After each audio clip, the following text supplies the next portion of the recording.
Hey everybody, Scott here. Thanks for joining us for the next installation of trying to get IronXRanch up and running.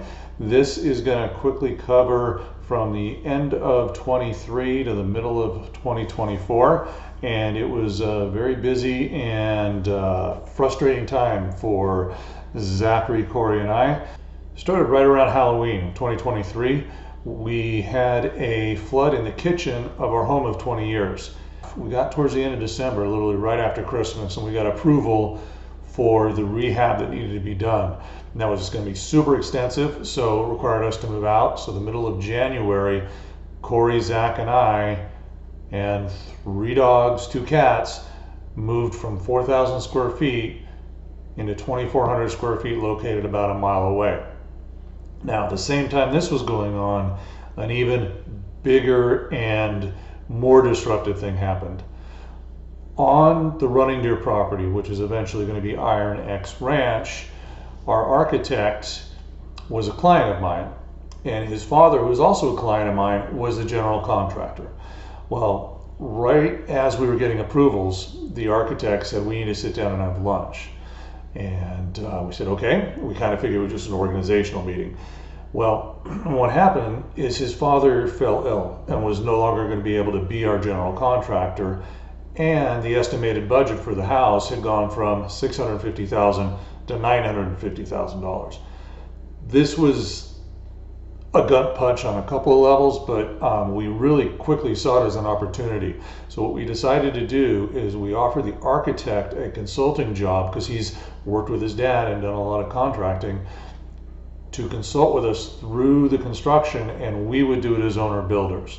Then we turned to people I've worked with for about 12 years, rehabbing properties for clients before we sell them. The father you'll see a lot of in all our videos, this channel and our other channel, Walter, worked with him for 12 years. His son, also Walter, just got a GC license. So they're going to do this project not as GCs, we'll be the owner builders, but we're all going to learn together because they really haven't done anything from the ground up. So it's really kind of a scary project. But one of the first things that happened is my architect brought in a couple of people who do grading and foundations to give us a bid. And the bids came from $150,000 to $225,000, depending on how much rock they hit. Now where we are, we know there's rock and we know you're going to hit rock. So we were anticipating going towards the higher. Well, Walter said, let me bring my friend. And his guy came in, one of these grizzled guy who's been in the sun too long, his truck's a little bit beat up, looked at the plans and goes, what big deal if you hit rock? It's a raised foundation. I was like, duh, okay, why didn't I jump at that immediately? Because even if we hit rock in a couple places, it's not gonna be a big deal. He quoted a flat 75 grand. Hired on the spot. So with that team in place, we got started, and we actually broke ground in the middle of February. Once we started moving, things moved lightning quick. These photos were taken about 10 days after we had broken ground, 10 days to 2 weeks, and you can see kind of the driveway done, the leveling that was done on the site. And then we actually, by this point, 2 weeks into construction, already had our foundation walls going up. So it was very exciting, very fast work. And in fact, just 6 weeks later, middle of April, come back and you can see from this picture, walls are up, windows are in, we are just flying through this. Our guys actually thought that we might be in the June time frame, and we were getting pretty excited. So it was time to start looking at which model tractors we were going to get. Here's a picture of Corey sitting in the tractor that we ended up buying. I'd always like to buy American, but in this case, John Deere's equivalent tractor had about 4 more horsepower, was $15,000 more expensive, and didn't have a cab or air conditioning, which we get really hot and I have some issues with a lot of sun exposure, so that was very important to us. We went with the orange tractor instead of the green one. We got it home. I went to work almost immediately trying to dig some trenches. so that we get irrigation in and start getting this soil, which is really crappy, into some kind of workable shape where we could grow some cover crops for animals. Okay, so we just got in our stump wrecker from GoodWorks Tractor, and they said we could use it to trench. Now, out here in California, San Diego area where we're doing this, trenching just for general purposes down to about 18 inches to 2 feet runs about $200 to $250 a foot. We have about 800 of feet to trench just to get the irrigation in for the pasture area. So we'd be looking at $160,000 to $200,000. We were able to buy the tractor and the stump wrecker, which we're using to do the trenches, and some other tools for about a total of $45,000. So if this works, it's going to save us a ton of money. So let's go check it out.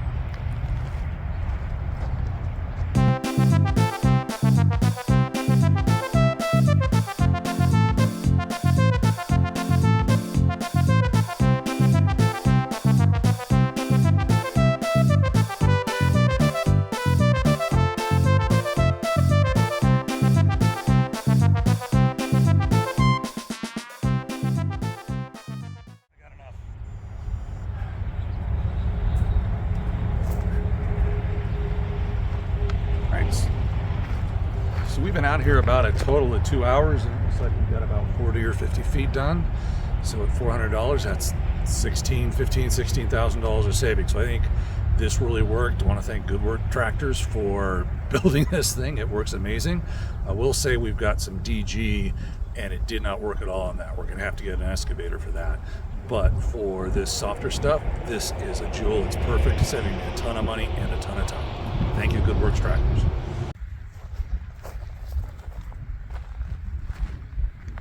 Hey everybody, sorry for the wind. I'll try and cut that down in editing. This is day 3 of trenching. Day 1 ended when we broke the teeth on the stump wrecker and called it a day at about 3 o'clock. Day 2 was yesterday, and what I did, since I didn't have any help from Thomas, the first day Thomas you saw was guiding the trencher, making sure we did it right. I just did a straight line multiple times so that I didn't have to find the hole and do everything every single time. So that worked pretty well, but I did run into some small granite, so I called it quits, got a pickaxe, and I'm gonna take some of that out before I start again. The other thing I'm finding out is the soil is so dry here that it's collapsing into the trench. So where it looks like I've only dug about 8 to 10 inches, there's about literally 5 inches of just dust that's on top of there. So we're gonna get to it. I wanna finish this trench that's behind me today, and then I turn and I go over that way, and hopefully by middle of the week we can have this done. All right, let's get to it.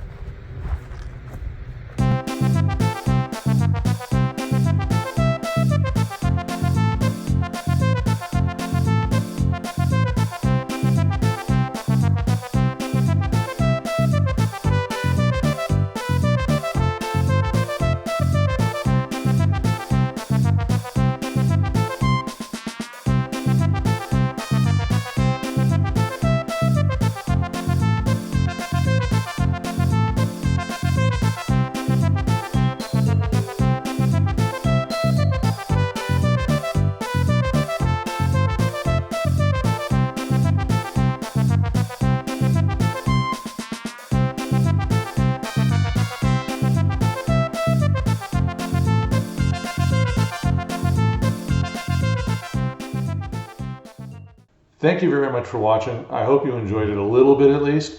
This takes us through July of 2024. The next video we will focus on a little more of the construction and trying to trap squirrels. There might be a little truth to the fact that we ended up getting skunks instead, but we'll get closer to move-in day, which is in October. So once again, thanks again, and we'll see you next time.